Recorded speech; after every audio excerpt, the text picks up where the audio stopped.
Don't know if you heard, but a luxury jewelry brand almost saved the Louvre, and we had a major court victory. It's time for a snack break. Starting off at the Louvre in France, the balcony used by thieves to rob the museum last October was actually flagged in a security audit back in 2018. It was labeled a security vulnerability because it could be accessed from the ground with a lift platform. The audit wasn't common knowledge, and Paris prosecutors only recently learned about it, which is fueling speculation that someone with insider knowledge shared info with the thief.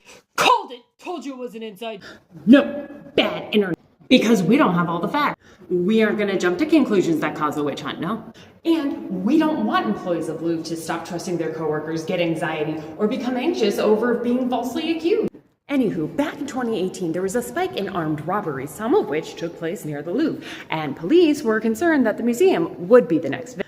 So the museum's previous director commissioned a security audit from Van Cleef & Arpels Security and Safety Division. They already had a general report, so the French luxury jeweler was supposed to provide specific recommendations for the Louvre to act on. The jeweler did not hold back. The highly detailed report contained 2 pages and 3 diagrams dedicated to just the Apollo Gallery's balcony, one of which circled the exact balcony thieves used and called it one of the museum's greatest points of vulnerability, because it would be super easy to access from the ground if one had a lift platform. Sound familiar? And noted that the balcony wasn't fully covered by the security camera. The museum has put out a statement saying that they only learned about the audit after the break-in, which doesn't bode well for the previous director and whoever was in charge of security back then. The current director, Laurence Descartes, has stated that it wasn't in the material she was given when she took the top job back in 2020. That tracks.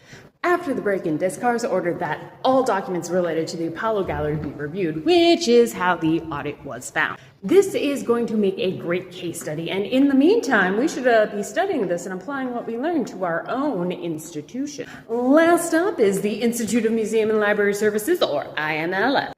A federal court has ruled that the termination of grants issued by IMLS was unlawful, and all of the terminated grants have officially been reinstated. This is great news, but doesn't solve GLAM's federal funding shortage. On a related note, the org responsible for the cuts to IMLS, the Department of Government Efficiency Service, or DOGE service, was disbanded last, which was 8 months ahead of schedule. For more stories like these, check out the Weekly Tea with the Museum Lady and save yourself the FOMO. Subscribe today.